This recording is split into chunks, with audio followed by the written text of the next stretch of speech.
to the stage. Thank you. Thank you. 2 times. Thank you. Thank you. What if I told you that what you think makes a leader great is probably wrong? Probably not the best way to start a leadership conference. Or is it? You see, I've discovered that most people have a glamorized view of what makes a world-class leader. Most people tend to think about great and lasting leadership. They tend to envision an extraordinary combination of courage and charisma and conviction and influence and impact and inspiration. Most people imagine some version, you probably think of someone standing up giving this great charismatic speech that moves audiences to tears. Or you envision these visionary ideas that spark innovation and change. Or bold business startups that disrupt industries. Like me, you probably see yourself like giving this Braveheart speech on a mountain with rocky theme music playing in the background. Then you realize you're locked down to your email again. It's Monday and you're not doing great. So if you ever look at others and think, well, I'm not that and I could never be great, what I want to do today is I want to tell you the truth. And I want you to hear this. I want you to feel it. I want you to believe it deep in your heart. And that is this: great leadership isn't flashy. It isn't hyped. Great leadership is actually boring. You look really disappointed. Maybe this wasn't the right talk. I don't know. It could be my hand motions, because speakers have to have the right hand motions. And I have a challenge, because if you don't know, I actually used to do magic shows, like with bunny rabbits and doves. And so that's why I have magic hands when I talk. It's a problem. I've been to counseling for it. So I'm going to change my hand motions. I'm going to try it again. Great leadership is boring. What I'm going to do is I'm going to teach you something at all of our sites. Can you work with me? Everybody say number one. Hold your finger at number one. Put it to your nose like this, and I want you to just wash it away like that, just like that. That's sign language for boring. So what we're going to do is we're just going to say it together.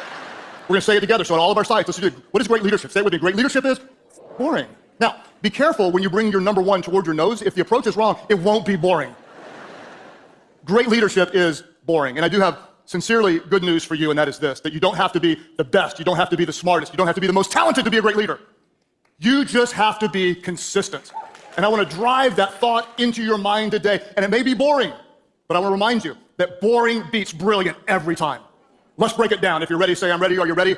I'm ready. What is great leadership and what is great leadership not? Let's talk about it. Great leadership, first of all, is not charisma.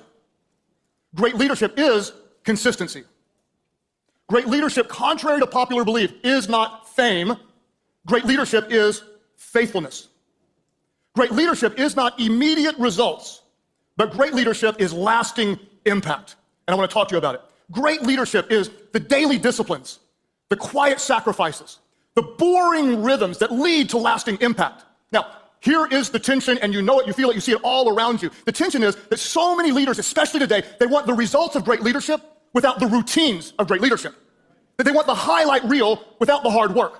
They want the spotlight without the sacrifices.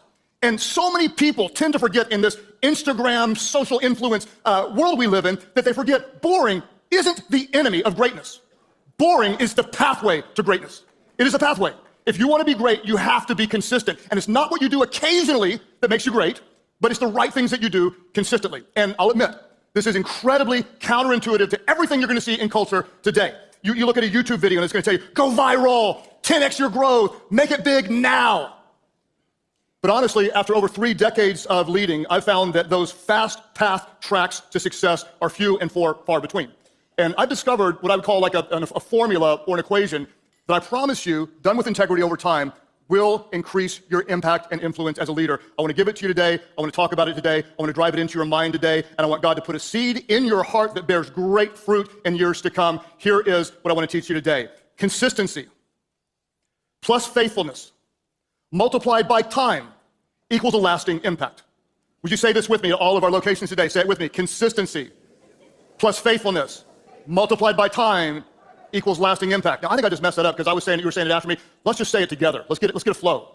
Can we flow together? I don't want to let's flow together. Okay, so we're going to say it with me. When I start, you start. 1, 2, 3, say it with me. Consistency plus faithfulness multiplied by time equals lasting impact. Everybody do this, because you just did great. That was much better. We're flowing now. We're flowing now. Let's unpack it. Let's start with the first thing. We're going to start with consistency. I need honesty at all of our broadcast locations. Can you be honest with me? How many of you have ever had good intentions but didn't follow through? Raise your hand. Leave them up right now. Leave them up. How many of you right now, your hand is not up in the air, but you had good intentions to raise your hand, You just didn't get around to it. I mean, this is all of us at some point, right?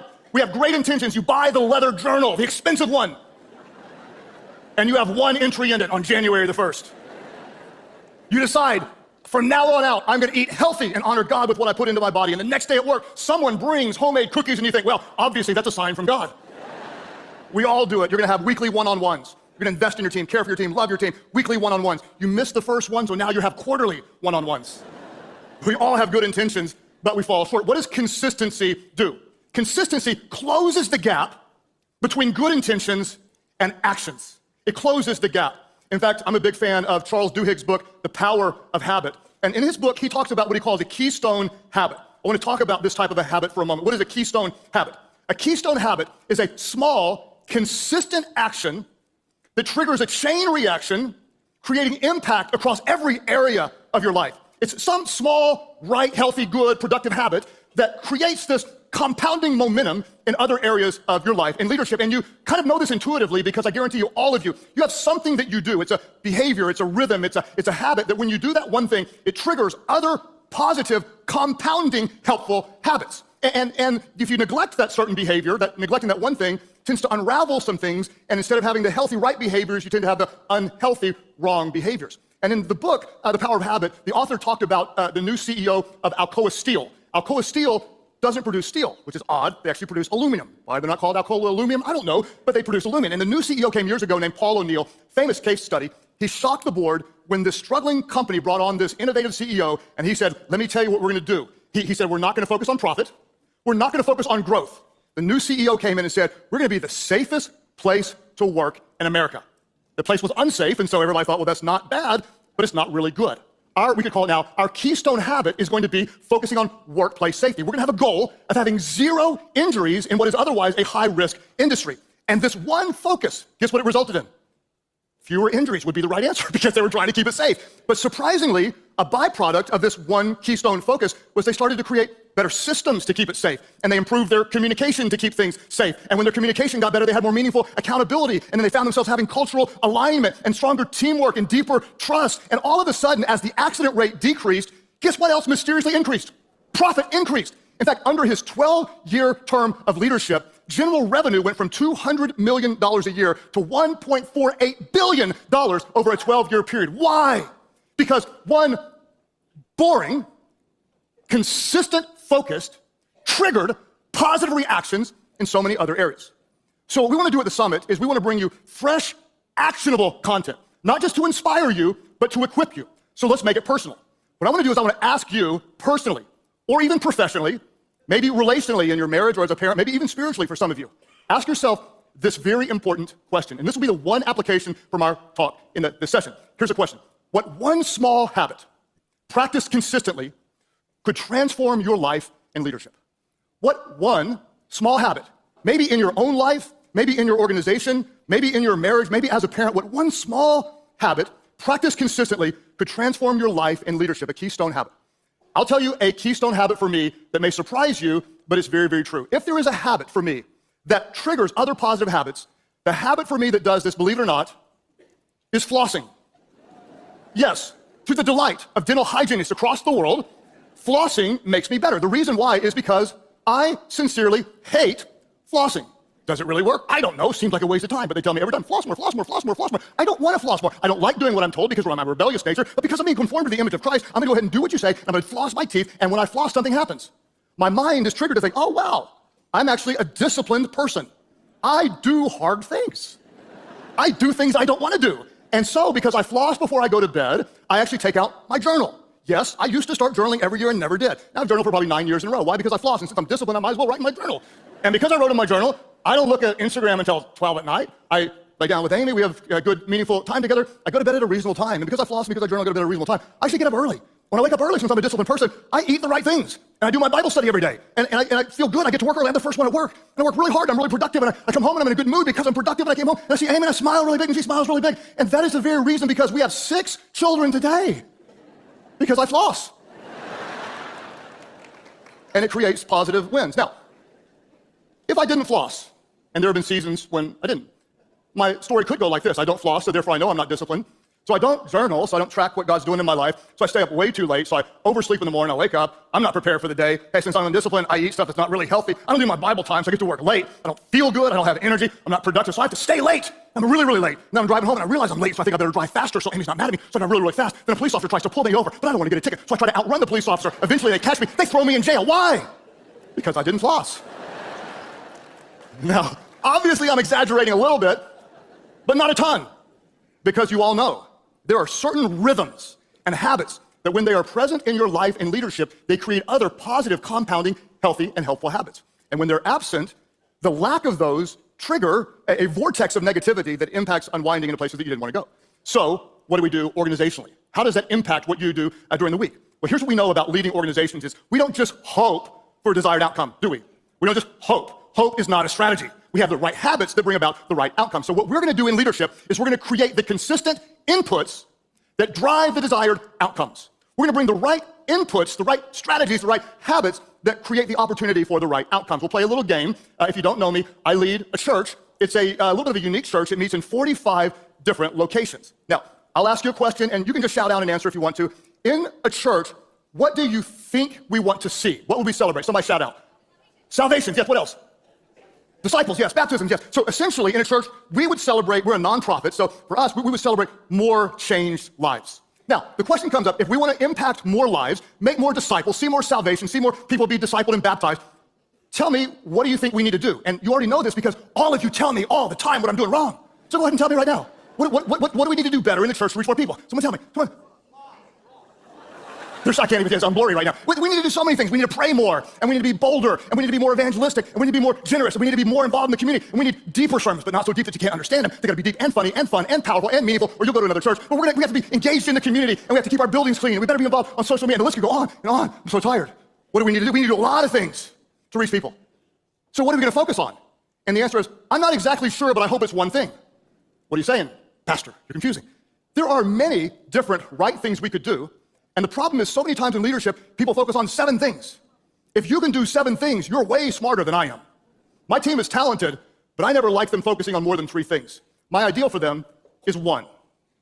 So every time I meet with our 45 campus pastors once a quarter, I will ask them, what's your one thing? What's your one thing? What's the one thing that you're doing that's going to create the opportunity for more impact? What is the right input that you're doing that creates the stage for the Spirit of God to work to change more lives? I'll give you one example from a pastor who happens to be here today. Pastor Sam Russo is the pastor of Life Church Mansfield, Texas. He has 11 staff members. It's a campus that's just south of Fort Worth in Texas. And his keystone habit was this. Pastor Sam, to his 11 staff members, said, what we want to do is we want to every single week invite 3 people to serve. So they're in the church, there's people in the lobby, they're, hey, what's your name? Good to know you. Are you serving anywhere in the church? Would you like to serve? And so his 11 staff would invite 3 people. Not everybody would say yes, of course they wouldn't. But after 6 weeks, guess how many new people decided and committed to serve? The answer is 76 new people in 6 weeks, resulting from 11 people with an intentional focus decided to serve. Pastor Sam said, this is a very, very good plan. So he took an experiment, created a year-long focus where every week, every one of the 11 staff members would ask 3 people to serve, and over a period of 1 year, they recruited 455 new people to serve. Now, thank you for the golf clap, because that doesn't seem like that big of a deal. I mean, like, yeah, so more people are serving. How does that create more changed lives? Well, I want you to think about this with me, if you will. If someone is serving, what are they doing? They're using their gifts to make a difference for God. They're being engaged in ministry. Does that person care more about the gospel or less? The answer is more. Are they going to be more generous or less generous? More generous. Are they going to invite more people or fewer people? More people. When they're using their gifts, their discipleship goes up, their spiritual passion goes up, their buy-in goes up, and therefore more people will be impacted. Let me tell you how this church is done. In only 4 years, from 0 people, from the ground up, in the last year they grew 15.6%. In 4 years, they've gone from 0 to over 3,500 people weekly. How? One keystone habit of saying, let's help people develop and discern their gifts, use their gifts to make a difference, and you can do the exact same thing. Not serving in the church. For you, it might be different. It might be welcoming new people, or it might be returning calls of first-time guests, or it might be inviting 3 people to church, or in your business, it might be making 3 sales calls, or whatever it is. If you will find those boring, week after week. Hey, are you serving somewhere in the church? Hey, would you like to serve? Week after week. Same thing. Not a different plan. Not a fancy plan. A boring plan. Week after week. Would you like to? One consistent, boring focus triggers a positive chain reaction of changed lives. So, let's just talk personally. What kind of leader do you want to be? Like really, when people talk about you, what do you want them to say? What do you want them to feel? What kind of a leader do you want to be? If you want to be a leader that cares about people, maybe you just start with writing one note of appreciation a day. What does that do? That triggers you. I'm people-focused. That one little thing, one note of appreciation, all through the day, you're going to be thinking about, how can I value that person? How can I appreciate that person? How can I communicate appreciation for their devotion? You want to be a leader that's organized. So what you might do is say, you know what? I'm going to make my bed every day. First thing. Nobody really knows, but I know. I'm going to make that bed. I'm going to make it nice. And so what I'm doing is I'm triggering myself, hey, I'm a disciplined person, and I'm organized. And I start the day, and I do something that I probably wouldn't want to do that triggers me the rest of the day. I'm organized. You want to be a leader that's really, really focused, because one of the biggest mistakes we make is that we do too many different things. So you're going to walk in every day, maybe you're going to get a little Post-it note, and you're going to write your 3 top priorities. Not 30, not 10, 3. And you will not leave your office that day until you've done those 3 things. You do that alone and watch your productivity skyrocket. What do you want to do? You determine what kind of input will trigger the right kind of outcome. And here is the great news, that if you consistently focus on the right inputs, the right outcomes will eventually follow. But you say, okay, it's kind of boring, right? I mean, like, Craig, let's just be real. You get to do the fun stuff. You get to do the opening talk of the GLS. That's not boring, that's exciting. And it is. And it's nerve-wracking. It is. I get nervous before, and I still do. I don't do what I used to do. I used to throw up in a bucket before I talked. Throw up in a bucket. I don't do that anymore. I'm skilled. I walk in the confidence of the Lord today. I throw up in my mouth. I swallow it. We're good to go. Welcome to the GLS opening talk. Is it exciting? It absolutely is exciting. It's humbling to be a part of an event. I pray it does something in your life like it did in mine. First time I came was in the 90s, and it was not in this big building. It was in a smaller building. And I heard the founder of this event tell me, a pastor, that I could be a leader. I could lead people to Jesus. And I never thought of the church as being something that could. I thought the church was for church people. I never realized the church could be used to reach people. And he said, you're a leader. And all of a sudden, there was something in me that had been dormant my whole life that came to life, and it changed my life. And I came home and I told Amy, I was in my 20s, and I was an associate pastor of a church of about 300 people, a Methodist church downtown. I said, it wrecked me. I'm different. Like, I can lead. God can do something through us. And I'll never be the same. And so I said, this is crazy. And I know it doesn't make any sense. And please don't hear this as arrogant, but I felt like God showed me one day I would speak there at that event. And she looked at me and she said, Craig, get over yourself. You'll never speak at that event. Just keep your head down and do the work before you, which was actually really good advice. Just keep your head down and do the work before you, because this is exciting. But let me just tell you about my exciting life. It is exciting. If you add up all the talks that I'll do sermons on the weekend, I'll do leadership podcast talks, I'll do talks like this. I'll do about 100 talks a year. That's a lot of talks, about 100 a year. The average one will be about 30 minutes. And so if you do the math, about 50 hours a year, I'll be doing stuff that's like high-level exciting, like thrilling, adrenaline rushing, impactful for 50 hours a year. And like you, I work harder than the normal person. So 50 hours a week for someone like us is normal. So if you do the math, that means 1 week out of the year, I'm doing stuff that's visible and exciting. And what I want you to hear me, and believe me when I tell you that, 51 weeks a year, I'm heads down, in prayer, pastoring people, dealing with conflict, solving problems, praying about talks, writing talks, rewriting talks, agonizing about talks, because you can be a tough audience at times, and because I really, really care. 51 weeks a year, it is the normal routine stuff, getting up early, staying late, being disciplined, choosing when I pray, how I treat people, when I'm with people, how I develop people, what I put into my mind, what I put into my body, what I put into my soul, how I conform my mind to the image of Christ, how I stay disciplined and say no to temptations of this world and stay faithful to my God and love Amy with everything in me. You don't have a great marriage by being accidental. It's purposeful and intentional, and it's the small, consistent things, day over day, week over week, month over month, year over year, that compounds to a lifetime of impact over time. So please hear me. It's not the flash, it's the faithfulness. What is it? It is consistency plus faithfulness multiplied by time, which equals lasting impact. Let's talk about the faithfulness for a minute. And attention is this. When it comes to faithfulness, you need to understand, faithfulness isn't fast. It's never fast. And in this culture, that's a problem, because so many are tempted to seek the platform and skip the preparation. The bottom line is this. Why do we resist boring? Why do we resist boring? We resist boring because we crave quick wins and instant impact, don't we? We live in a world of on-demand. We've got on-demand movies, we've got real-time updates, we've got instant likes and shares. We have same-day shipping and shopping. Can I tell you a side note? True story. I ordered brain supplements at 8:30 in the morning. They were at my house by 3 p.m. And then I forgot to take them. And that's why we're so frustrated when we don't see progress fast enough. And you know your own version of this. You walk on the treadmill 3 times that week, and you don't lose a single pound. You read your YouVersion Bible app every single day, and you still yell at your kids on the way to church. You take your staff to a staff retreat, and you do it all. You do icebreaker questions and group skits, and you do the ropes course, and your staff still hates each other after you do the event. And so what do? You wrongly conclude that small, good decisions don't matter that much. And that's a dangerous conclusion. On the other hand, You're at work and there's someone who's not doing a very good job and you want to keep the peace. And so you avoid the difficult conversation and you don't see any immediate impact. So you come to the office a little bit later and you leave a little bit earlier and no one seems to notice. You sneak 2 donuts in the snack room, not at once. It's a half of one and a half of one and 3/4 of one in the whole, because if you break it up, it doesn't count as much. You sneak 2 donuts in the snack room and you don't gain a single pound. And so again, you wrongly conclude small, bad decisions don't matter that much. I came to tell somebody, and please hear it, do not be fooled. Your life and your leadership is the sum total of all the decisions that you make. And every single one of us, we're all vulnerable to inconsistencies that can cost our integrity, our production, and even our ministry impact. And this is a part of my story that's not incredibly dramatic, but I'm not proud of it. In the early years, I told you I came here in the 90s. I served under my pastor, Pastor Nick Harris, who's a hero to me. And I was blessed with some early success in ministry. I was leading a single adult ministry that grew relatively quickly. And I actually stopped some of my daily disciplines.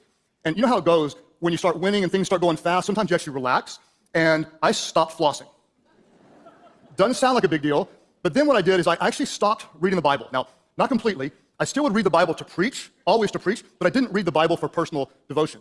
And the time I realized that I was actually in trouble was when I stood up on a Sunday morning to do the pastoral prayer. At this church, we had a big pulpit about the size of a Honda Accord, and I stood up wearing my robe, and I went and I did this really bold pastoral prayer, and I realized the first time I prayed all week was publicly and never privately.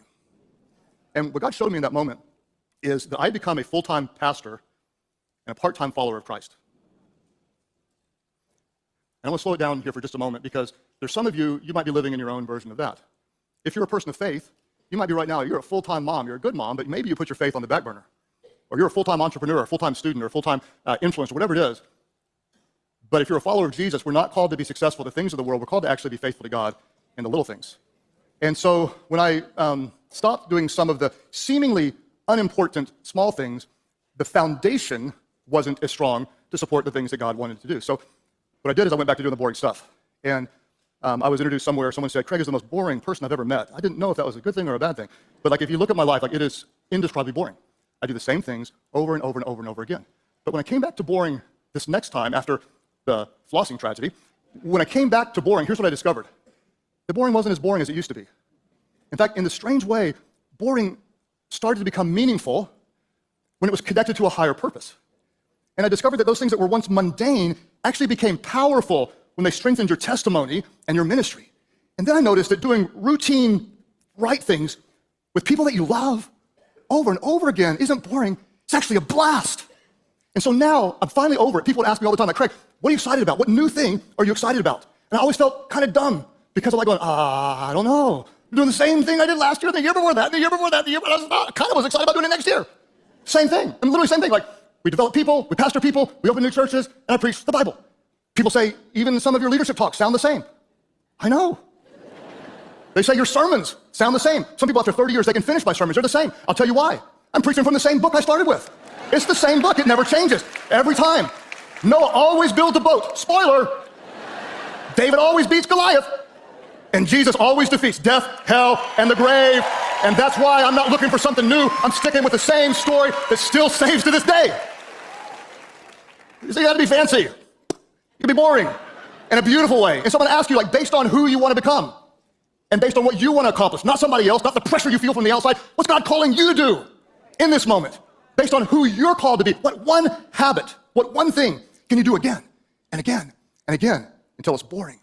And then one day it's not just boring, it's meaningful and it's effective and it changes who you are and it changes your culture and it changes the people around you. So with humility, with faith, and with a little bit of passion, I came to talk to somebody directly and tell you, embrace the mundane. Show up a little earlier, stay a little later. Do the right thing, even when no one's watching. Do the right thing, even when it hurts. Treat people well. Love the people. Love the people who serve you. Not because they produce what you want, but because of who they are. Lead with integrity. Keep your word over and over and over again. And it may not be exciting at first, and you may not see immediate results, but your hard work, your discipline, your sacrifices, your faithful, your boring rhythms, they're not being wasted. They're being stored up. It's a little bit like every morning, I eat my oatmeal, my eggs with 12 blueberries. Yes, it's boring, but I get a pot of water, and it's room temperature water. And I add a little bit of heat to the water. And the room temperature water goes from 72 to 88, and 88 to 97, 97 to 112, and 112 to 181, 181 to 202, and 202 to 211. What do you have when you have 211 degree water? The answer is you have hot water. But one day, in one moment, when it goes from 211 to 212, when you're consistent plus faithfulness over time, it starts to boil. And other people will look on and they'll say, oh my gosh, your life is boiling. Oh my gosh, your leadership is amazing. Oh my gosh, you do so much fun thing. It's so exciting. And they're going to say, you are an overnight success. And you're going to know you weren't an overnight success. You were consistent. And you were faithful. And you did it for a long period of time. And God bless you with a lasting and meaningful impact. And I want you to think about what they see. They see the results. They don't see what brought the results. It's the things that no one sees that bring about the results that everybody wants. Do the things no one sees. Everybody sees the boiling water. No one sees the heat. Bring the heat. Bring the heat. Bring the heat. They're not going to see you showing up early. They're not going to see you staying late. They're not going to see you praying long. They're not going to see you overcoming your self-doubt and failing and starting again. And they're not going to see the grind and the discipline and the risks that you took and the times that you failed and got back up again and the pain that you endured and the private price that you paid that they'll never know about. But God sees it and God knows about it, and God is the rewarder of those who diligently seek him.